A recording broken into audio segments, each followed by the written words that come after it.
Hello जय हिंद साथियों, स्वागत है आप सभी का सत्य एक्सीलेंट यूट्यूब चैनल पे।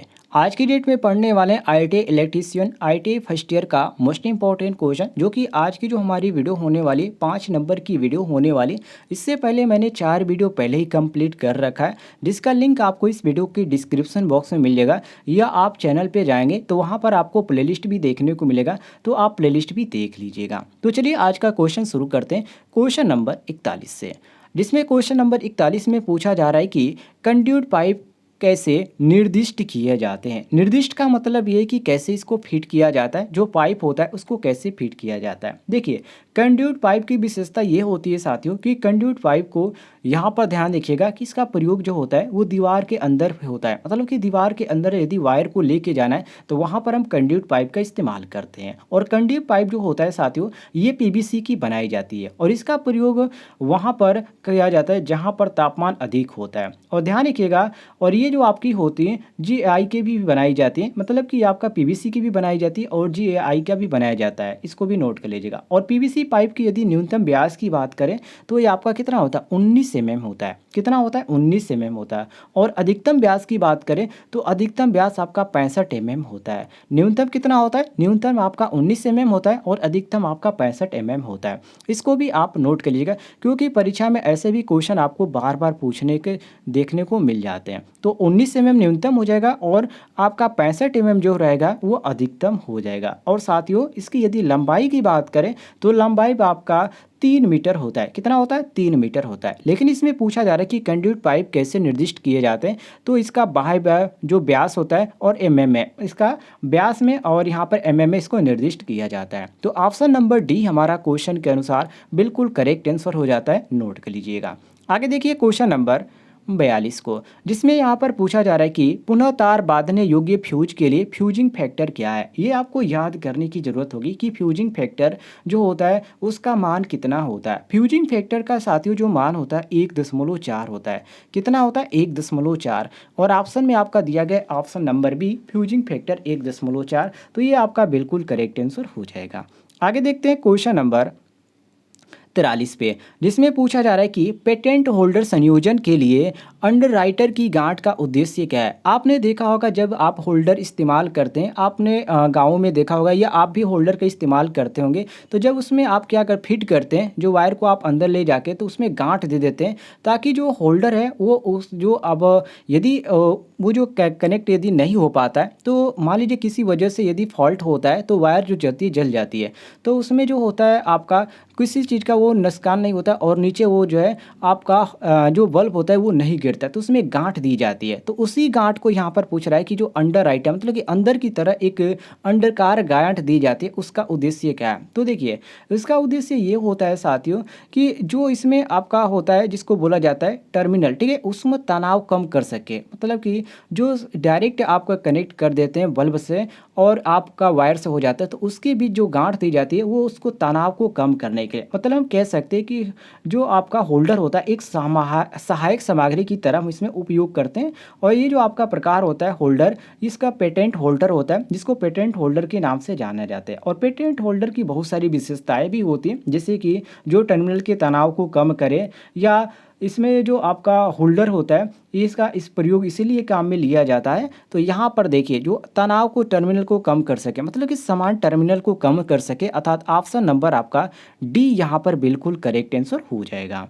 आगे बढ़ते हैं साथियों क्वेश्चन नंबर 44 पे, जिसमें पूछा जा रहा है कि फ्यूज कौन से प्रकार का है। ये जो आपके सामने फिगर दिखाया जा रहा है इसको ध्यान से देख लीजिए, क्योंकि ये आपका पहले तो आपका प्रैक्टिकल में ज़्यादातर यहाँ पर पूछा जाता था और एमसीबी से ज़्यादातर पूछा जाता था, लेकिन यहाँ पर आपका दिया गया है, यहाँ पर आपका एचआरसी फ्यूज। कौन सा ये फ्यूज है साथियों, एचआरसी फ्यूज है। यहाँ पर मैं लिख देता हूँ एचआरसी। और एचआरसी का पूरा नाम क्या होता है साथियों, एचआरसी का पूरा नाम होता है हाई रैप्चरिंग कैपेसिटी। और यदि एमसीबी दिया जाता है तो आप क्या करते हैं, एमसीबी भी आपका पूरा नाम क्या होता है, मिनिएचर सर्किट ब्रेकर। देखिए, कई सारे सर्किट ब्रेकर होते हैं, इसका मैंने एक वीडियो पहले भी बना रखा है, जो कि मैंने एग्जाम के टाइम बनाया था। उसमें बहुत सारे जो शार्ट नेम है, जो भी यहाँ पर इंस्ट्रूमेंट है उसका शार्ट नेम के अंतर्गत मैंने वीडियो बनाया था और उसमें आपको पूरी जानकारी दी थी। अब यहाँ पर देखिए, हाई रैप्चरिंग कैपेसिटी जो दिया गया अर्थात एचआरसी फ्यूज जो दिया गया, ऑप्शन नंबर बी दिया गया। तो हमारा बी ऑप्शन क्वेश्चन के अनुसार करेक्ट आंसर हो जाएगा। आगे देखिए क्वेश्चन नंबर 45 को, जिसमें पूछा जा रहा है कि विद्युतीय सामग्री का नाम क्या है। ये जो सामने आपको यहाँ पर सामग्री दिखाई दे रही है, एक यहाँ पर क्या है, ये आपका एक उपकरण है, विद्युत उपकरण है जिसको सामग्री के नाम से आप जान रहे हैं। देखिए ये जो आपका है इसको हम एडिशन स्क्रू प्रकार का बोलते हैं, जो कि ये आपका स्क्रू पित्तल के बने होते हैं। तो यहाँ पर ये नहीं पूछा गया कि किस चीज़ का यहाँ पर बनाएंगे, केवल ये पूछा गया है कि जो विद्युत सामग्री है उसका नाम क्या है। लेकिन आप ध्यान रखिएगा ये किस चीज़ का बना होता है, पित्तल का बना होता है। और ये जो इसका नाम क्या है, तो इसका नाम है साथियों जिसको हम एडिशन स्क्रू बोलते हैं, जो कि एक होल्डर की तरह ये आपका है। तो ऑप्शन नंबर बी हमारा बिल्कुल करेक्ट आंसर हो जाता है, ध्यान रखिएगा। आगे बढ़ते हैं क्वेश्चन नंबर 46 पे, जिसमें पूछा जा रहा है कि वायरिंग परिपथ में प्रयुक्त प्रतीक का नाम क्या है। ये जो आपके सामने दिखाया जा रहा है, एक ये आपका सिंबल है, ये किस चीज़ का सिंबल है, तो देखिए ये जो आपका सिंबल है, पहले आप इसको ध्यान रखिए, ये जो आपका किस चीज़ का हो जाता है, ये आपका प्लग हो जाता है, ठीक है। ऊपरी भाग इसको क्या बोलते हैं, प्लग बोला जाता है। और नीचे जो आपका यहाँ पर इस तरह दर्शाया गया है, इसको क्या बोला जाता है, सॉकेट बोला जाता है। मतलब हम कह सकते हैं कि ये जो आपका संकेत है, ये क्या है, ये आपका साथियों प्लग और सॉकेट का है। तो यहाँ पर प्लग और सॉकेट जो ऑप्शन में दिया गया, कौन सा दिया गया, तो ऑप्शन नंबर डी दिया गया। तो कोई कन्फ्यूजन नहीं होना चाहिए, ऑप्शन नंबर डी हम बिल्कुल करेक्ट आंसर मारेंगे, मिला लीजिएगा। आगे बढ़ते हैं हम क्वेश्चन नंबर 47 पे, जिसमें पूछा जा रहा है कि एल श्रेणी एमसीबी के द्वारा किस प्रकार के भार को सुरक्षित किया जाता है। एल श्रेणी एमसीबी के द्वारा किस भार को यहाँ पर सुरक्षित किया जाता है। मोस्ट इंपॉर्टेंट क्वेश्चन ये भी है। तो देखिए साथियों, एल श्रेणी में एमसीबी है जो आप सभी को मालूम है। तो दोस्तों ये जो होता है उसमें क्या करता है, गीजर का भार जो होता है, ये जो भार होता है उसको काम में लेते हैं। तो मतलब कि एमसीबी जो होता है आपका उसमें सिद्धांत पर कार्य करता है। तो एमसीबी जो आपका सुरक्षा है और नियंत्रक दोनों प्रकार की युक्ति के अंतर्गत आती है, इसको भी आप नोट कर लीजिएगा। लेकिन इसमें ये पूछ रहा है कि जो एल श्रेणी है उसमें एमसीबी के द्वारा किस प्रकार के भार को असुरक्षित किया जाता है, तो गीजर के भार को सुरक्षित किया जाता है, जो कि ऑप्शन में आपका बी दिया गया है। तो एल श्रेणी में एमसीबी जो होता है वो गीजर के भार को यहाँ पर सुरक्षित किया जाता है इसके द्वारा। तो ऑप्शन नंबर बी हमारा करेक्ट आंसर हो जाता है। आगे देखते हैं क्वेश्चन नंबर 48 को। यहाँ पर एक फिगर दिखाया जा रहा है और इसमें कहा जा रहा है कि किस प्रकार का स्विच यहाँ पर सर्किट में उपयोग किया गया है। ये देखिए आपका एक बल्ब का हो गया, ठीक है, क्या हो गया, लैंप हो गया। और यहाँ पर देखिए ये जो आपके सामने दर्शाया जा रहा है, ये जो आपका है ये क्या है, इसको क्या बोला जाता है, ये आपका टू वे स्विच का यहाँ पर है। और इसमें ये कहा जा रहा है कि किस प्रकार की स्विच सॉकेट में उपयोग करते हैं। बहुत सारे छात्र कंफ्यूज होंगे कि ये कैसा यहाँ पर चिन्ह है जो लैंप का है। देखिए लैंप का कई तरह से बनाया जाता है, ये भी आपका लैंप का हो गया। और दूसरी बात आपका ये हो जाएगा, एक आपका इस तरह भी बनाया जाता है, ये भी आपका क्या हो गया, लैंप का हो गया। या आप चाहें तो इस तरह भी क्रॉस करके और इधर एक एरो खींच देंगे तो ये भी आपका लैंप का हो जाएगा। तो ये किस चीज़ का है साथियों, तो इसको हम बोलते हैं टू वे स्विच। क्या बोला जाता है साथियों, यहाँ पर इसको बोला जाता है, ये आपका किस चीज़ का है, टू वे स्विच का है। तो यहाँ पर सॉरी ये आपका इंटरमीडिएट स्विच है। क्या है साथियों, इंटरमीडिएट स्विच है, ध्यान रखिएगा।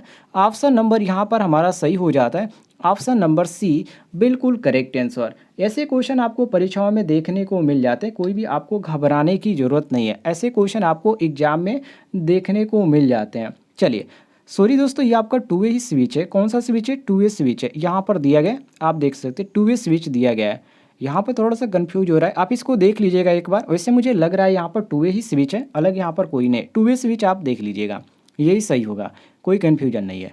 चलिए आगे बढ़ते हैं क्वेश्चन नंबर 49 पे, जिसमें पूछा जा रहा है कि कम धारा रेटेड केबल को उच्च धारा भार में जोड़ने पर क्या प्रभाव होगा।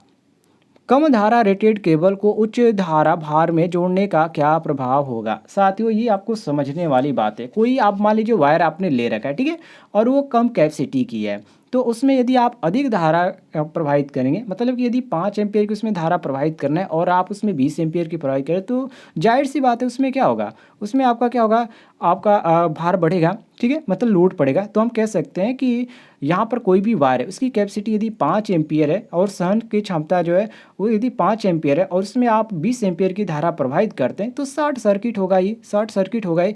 तो यहाँ पर हम कह सकते हैं कि जो केबल होगा वो डैमेज होगा और ड्यू टू हीट, मतलब कि गर्मी के कारण जो केबल होगा वो खराब हो सकता है। तो ऑप्शन नंबर बी डी हमारा बिल्कुल करेक्ट आंसर हो जाएगा। कुछ स्थिति में शॉर्ट भी हो जाएगा, कुछ कहा नहीं जा सकता है, ठीक है।